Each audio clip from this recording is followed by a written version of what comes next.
Good morning. Welcome to my podcast. My name is Corrinala, and I am coming to you from the Pacific Northwest. It is 5:15 a.m. I am walking out to the barn to feed the horses. Feels like it's been raining out. It's kind of on the warmish side. I just want to talk about a podcast I watched this morning while I was knitting. It was Knee Knits, N-E, I think, which is Northeast Knits, and it's produced by a woman in the Boston area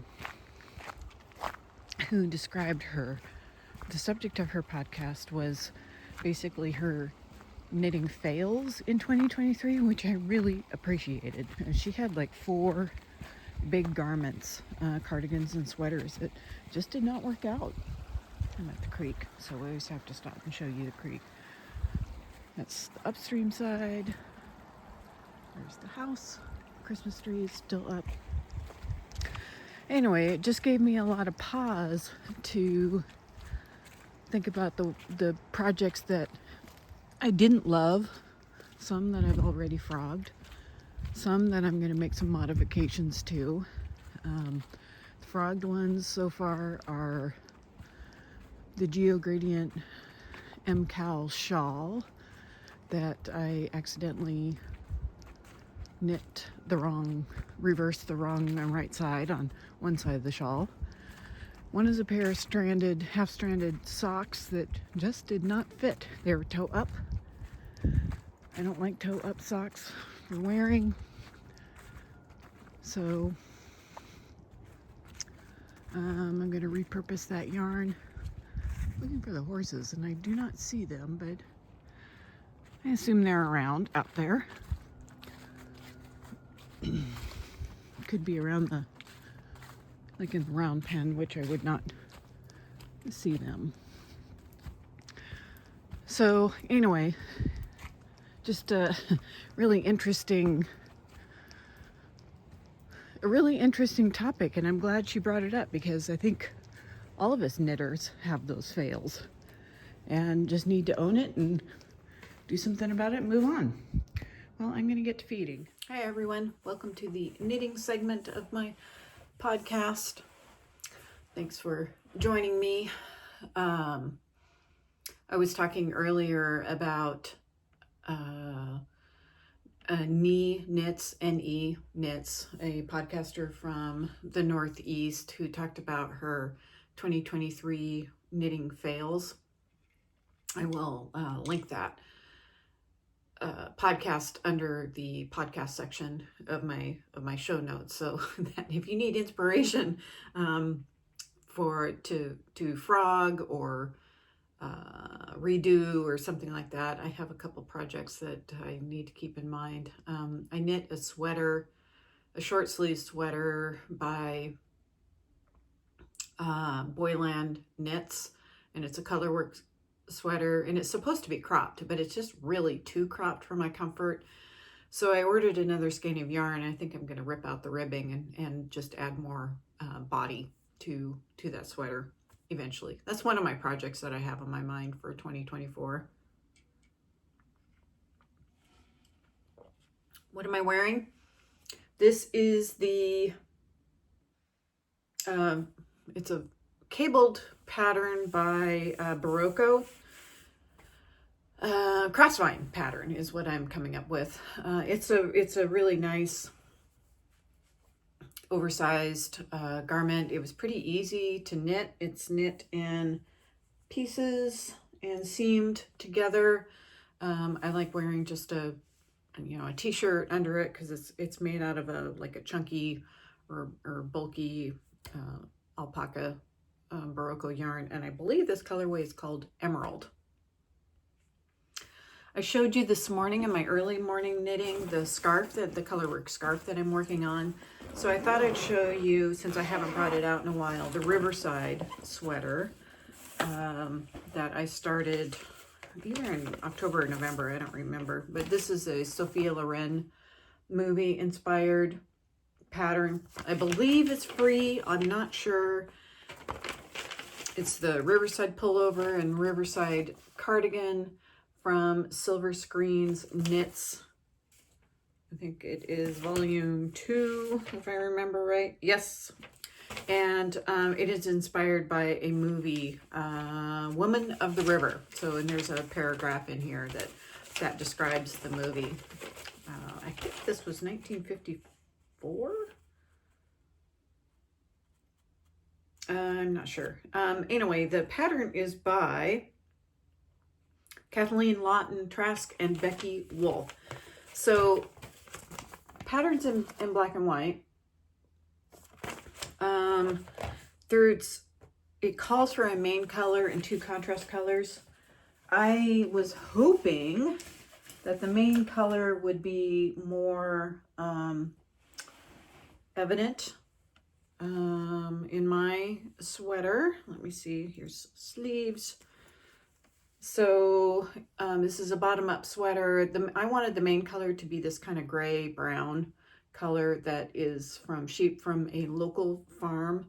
The red stands out too much, I think. And that is a commercial yarn. It's a Patton's worsted weight. The cream colored is, the colorway is Fromage, and that is also from a local sheep farm. So I think what I'm going to do, I am going to finish the sweater in the brown and white, and I think I'm going to rip out the ribbing and do that in brown. And I'm going to lengthen the sleeves. I may even rip back the sleeves to this point and just do more brown, because I have a lot of brown and I just don't like the quantity of red, and I want to make the sleeve smaller. So this is right now, I think this is probably about elbow length, or maybe this forearm length, and I want it to be at least like bracelet length. So that is my plan. I will have to do the other sleeve. I made the 2 sleeves somewhat different. So this is, I actually like this sleeve better, less red, although this section still is red. So yeah, I'm gonna redo that so that it's less red. Otherwise, if I'm completely honest, I think the sweater might qualify for the ugly sweater contest. And you know, it's a lot of work and yarn is expensive. You know, especially locally produced yarn.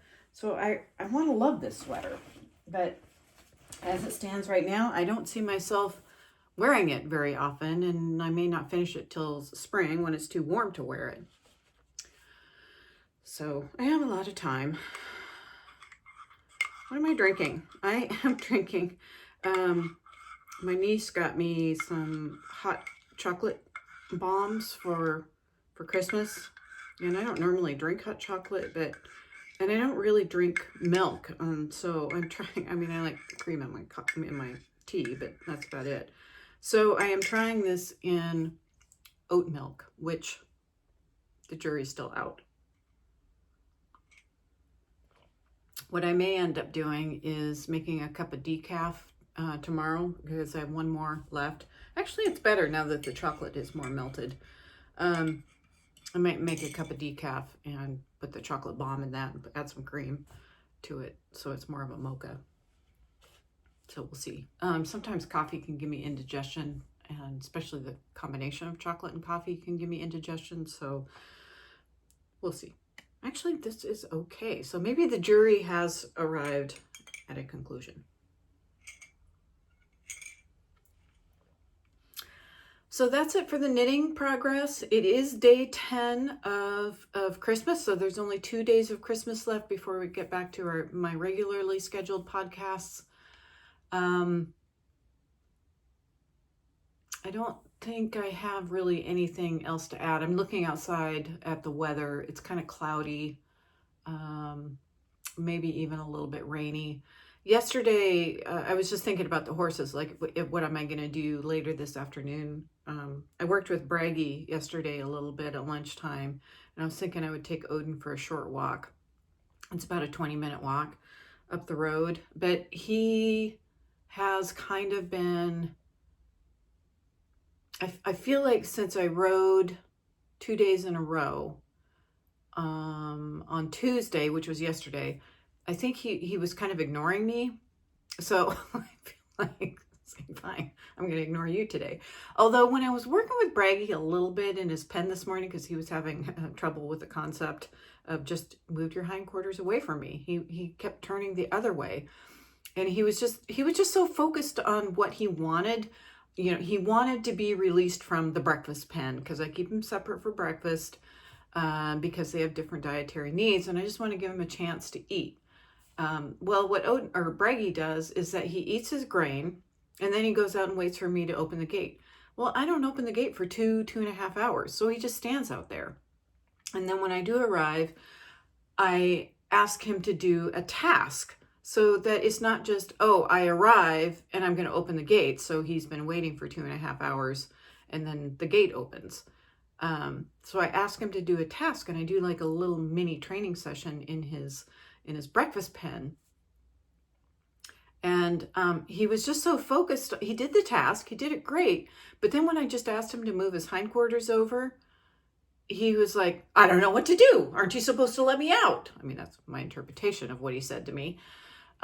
So I let Odin out, and then went back and got Bragi's halter. And meantime, he's just like kind of in a stall snorting. He's like, I don't know what I'm supposed to do. I don't know what I'm supposed to do. And so I went and got his halter so I could better explain to him, you know, like if he tried turning in the opposite direction, I could at least gently correct him and say, no, I want you to turn this way.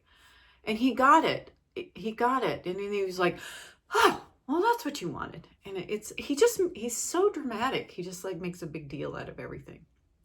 So, and he was a little bit dramatic yesterday too. So I'm just kind of thinking about that in context of, you know, how I'm going to approach any interactions with them today. So Odin wanted to be ignored yesterday. So it's like, fine, we'll continue that. He did want a little bit of interaction when he saw that I was working with Bragi, but I don't know. I'm content to let him wait another day, and Bragi has certainly had enough interaction for one day. So I'll leave them alone. I'll go give them their lunchtime hay in a couple hours. But anyway, I'm gonna wrap this up here. So, and I plan to talk about more goals about 2024 in future episodes. So stay tuned for that. Thanks for being with me during this Advent season and 12 days of Christmas, and I'll see you tomorrow.